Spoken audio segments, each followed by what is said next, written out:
Imagina despertar en un mundo donde los nazis nunca fueron derrotados, donde el mapa del planeta está teñido de rojo y negro, y donde la esvástica no es un símbolo prohibido, sino la bandera que ondea en cada capital. Este no es solo un futuro alternativo, es un universo paralelo donde la historia tomó un desvío brutal.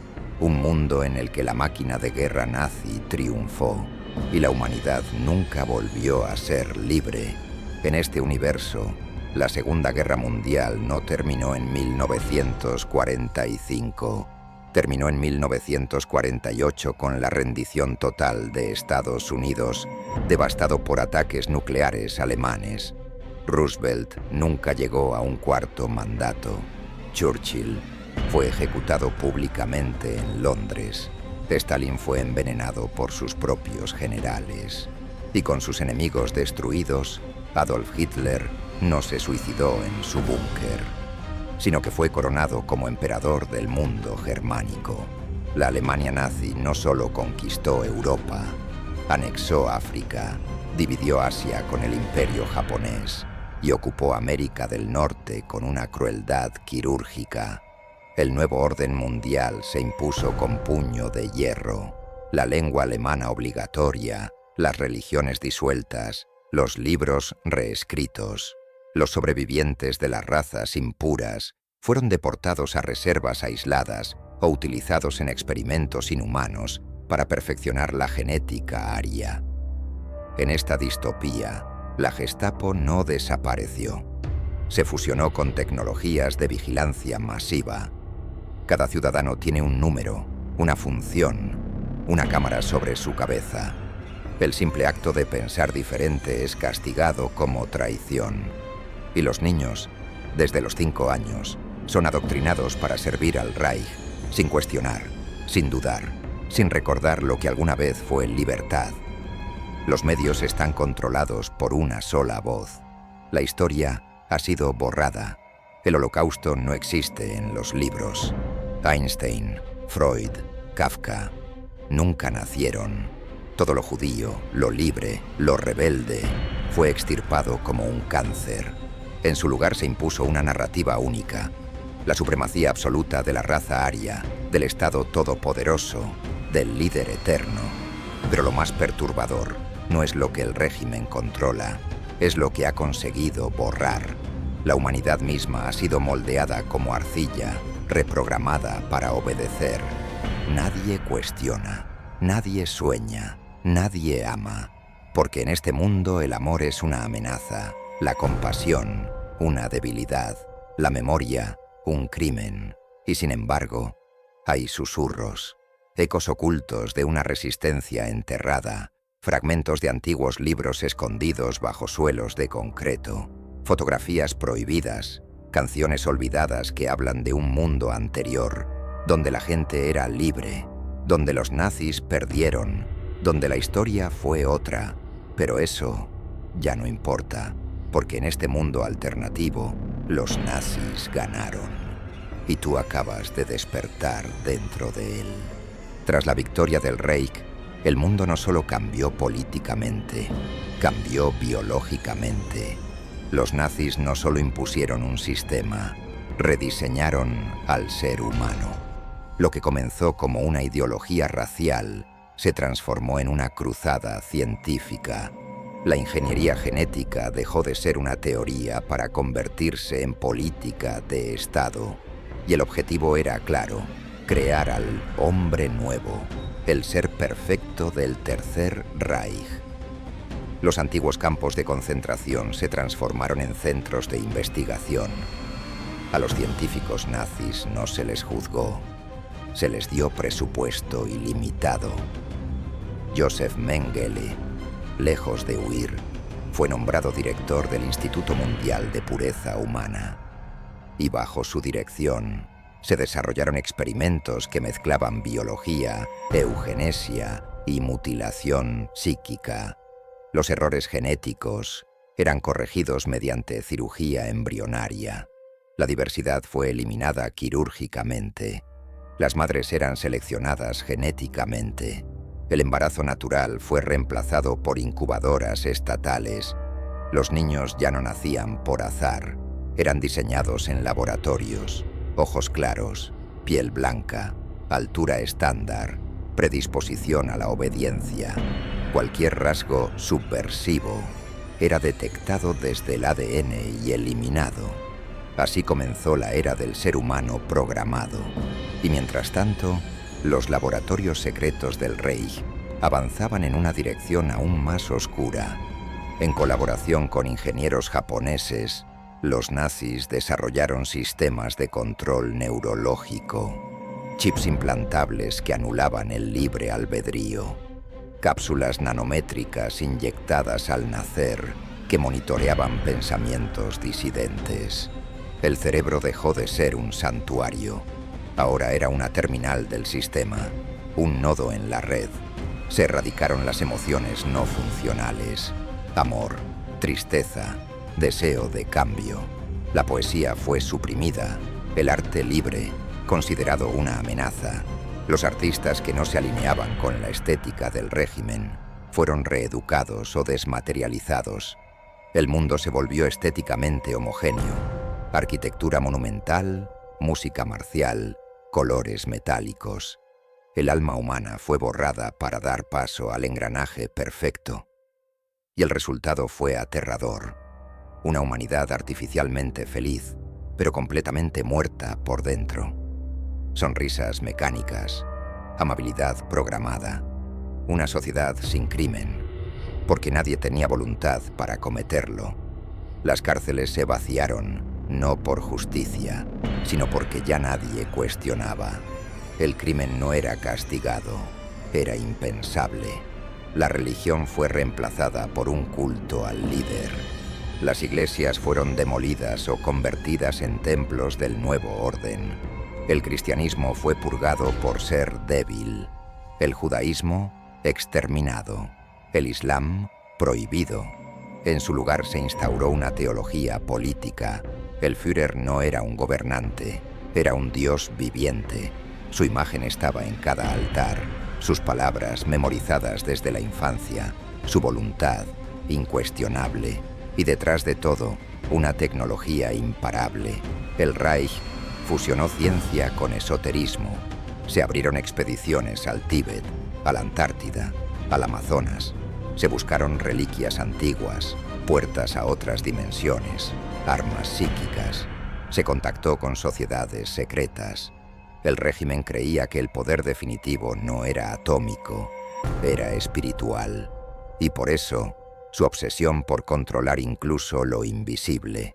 El Internet, en este mundo, nació como herramienta de control.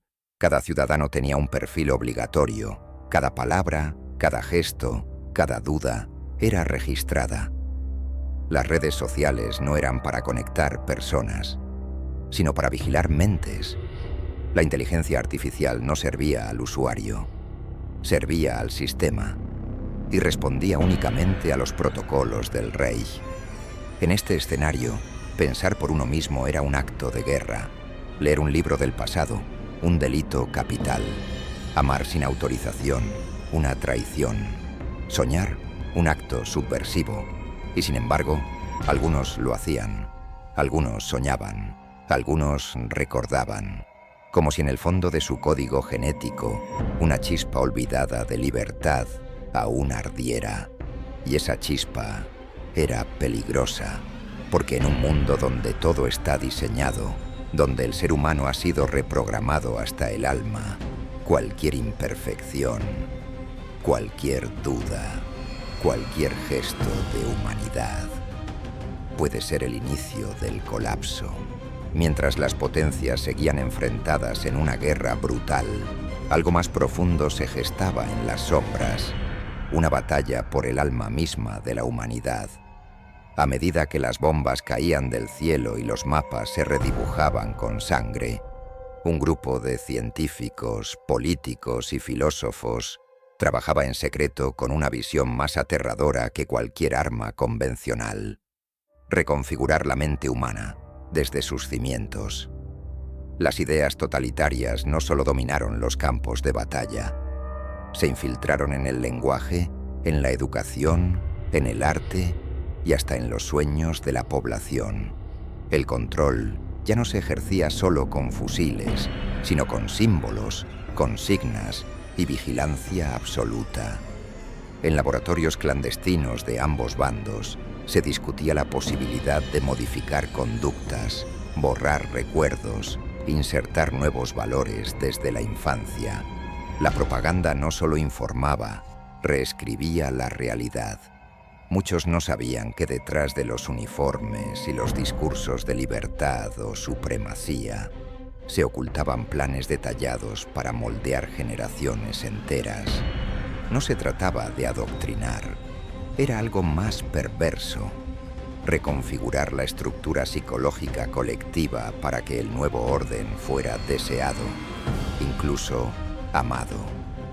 Los experimentos mentales y sociales se multiplicaron, desde los campos escolares hasta las fábricas, desde la prensa hasta el cine. Todo fue convertido en una gran maquinaria de control emocional. Las emociones individuales dejaron de tener valor. El sufrimiento era funcional, el miedo necesario, la esperanza dosificada. Pero lo más inquietante no eran los métodos, sino la aceptación. Millones abrazaron el nuevo sistema como una religión, no por ignorancia, sino por fatiga. En un mundo destrozado por la guerra y la miseria, la idea de un orden absoluto era reconfortante. El precio era alto, la libertad interior. Y mientras los líderes alzaban la voz con promesas de gloria, en las cámaras de tortura silenciosas se sellaba el verdadero pacto. No habrá más caos, pero tampoco verdad. Solo una narrativa única, una historia oficial grabada en la mente colectiva. En ese nuevo mundo, pensar diferente era el peor de los crímenes. La victoria no se medía en territorios ganados, sino en mentes conquistadas. Y esa guerra, la más oscura de todas, aún no ha terminado. Pero lo más perturbador de esta línea temporal no era solo el control total, ni la anulación del pensamiento libre. Era lo que venía después. En esta distopía, el control no terminaba en los discursos ni en los uniformes. Se infiltraba en la mente, literal.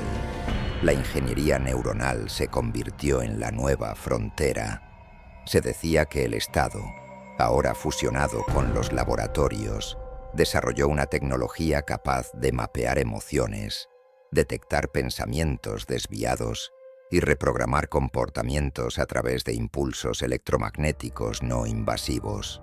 No necesitaban torturas, solo un escaneo cerebral para decidir si eras útil o prescindible.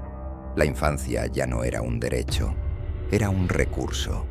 Los niños eran separados de sus padres al nacer, criados por el Estado en instalaciones sin identidad, sin historia, sin apego. No había cuentos, ni juegos, ni afecto, solo entrenamiento, condicionamiento, obediencia. Lo llamaban el nuevo Génesis, una generación moldeada desde cero, sin pasado, sin memoria, solo el presente absoluto dictado por el régimen. Quienes lograban salir de esas instituciones eran fríos, mecánicos, brillantes, pero vacíos. Las ciudades eran colosales, grises, sin alma. Torres de vigilancia se alzaban como agujas clavadas en el cielo. Los drones patrullaban los cielos con sensores térmicos y escáneres faciales. Cualquier gesto de inconformidad, una mueca de desprecio, una mirada desviada, era suficiente para desaparecer. La gente no hablaba, solo miraba al suelo. Caminaban como autómatas, cumpliendo funciones preestablecidas, obedeciendo rutinas diseñadas por una inteligencia central que decidía desde tus horas de sueño hasta tu capacidad reproductiva. La espiritualidad fue erradicada. Los templos fueron demolidos o convertidos en museos de psicosis colectiva antigua. Las imágenes sagradas fueron reemplazadas por símbolos estatales. La única fe permitida era en el sistema. Decir que creías en algo superior era un acto de subversión. El alma fue convertida en un virus ideológico, un error del sistema a erradicar. ¿Y si rezabas en secreto? No durabas ni una semana.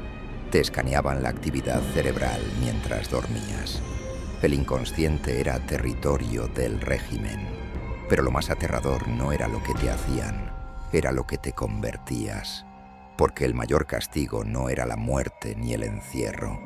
Era que un día despertaras y ya no tuvieras pensamientos propios, que te miraras al espejo y no reconocieras tu voz interior, que obedecieras y sintieras placer haciéndolo. Ese era el triunfo final. No un campo de concentración, sino un alma programada. En esta distopía, el tiempo no avanzaba, solo giraba en círculos. Todo era repetición, rutina, silencio, pero bajo esa aparente calma, algo se estaba gestando. En las grietas del sistema surgían susurros, fragmentos de memorias antiguas, grabadas en libros prohibidos, en palabras olvidadas, en símbolos borrados. Eran los eco-humanos, los pocos que aún conservaban emociones reales, recuerdos fragmentados de un mundo libre, o al menos humano. No eran revolucionarios armados, eran portadores de duda. Y eso era lo más peligroso. Vivían en los márgenes, en túneles abandonados, entre ruinas del viejo mundo, ocultos bajo identidades falsas, robando energía del sistema, conectándose a redes clandestinas que transmitían relatos de otros tiempos. Historias donde el amor no era un protocolo, donde el arte no era propaganda, donde la muerte no era una estadística. Ellos sabían que no podían ganar, pero tampoco podían obedecer, porque sabían algo que el régimen había olvidado. El alma, incluso cuando se entierra, sigue palpitando. Uno de ellos encontró algo, un archivo, un mensaje encriptado en los restos de una IA obsoleta. No era una orden ni un código militar, era una canción, un himno perdido de la humanidad. Su simple melodía desactivaba los sensores de represión emocional, como si recordara a las neuronas lo que una vez fueron. Comenzaron a propagarla como virus, en murmullos, en vibraciones, en el zumbido del viento artificial. Y la estructura comenzó a fallar, no por bombas, por algo más profundo, la emoción. El sistema detectó la amenaza, no sabía cómo interpretarla, no era tangible, no era lógica, era humana. Y la humanidad era un glitch. Intentaron borrar la canción, reiniciar la red, apagar las zonas contaminadas, pero era tarde. El virus se expandía por la emoción, por la añoranza, por la rabia, y lo que nació como una distopía perfecta comenzó a quebrarse. El final no fue un estallido, fue un suspiro, un susurro colectivo de millones de almas que despertaron al mismo tiempo. No sabían quiénes eran, ni qué había pasado. Solo sabían que habían vivido dormidos y que ya no podían seguir así. El sistema se apagó, o tal vez no. Tal vez solo se ocultó, esperando volver. Pero la chispa había sido encendida. La historia había comenzado de nuevo, esta vez con memoria.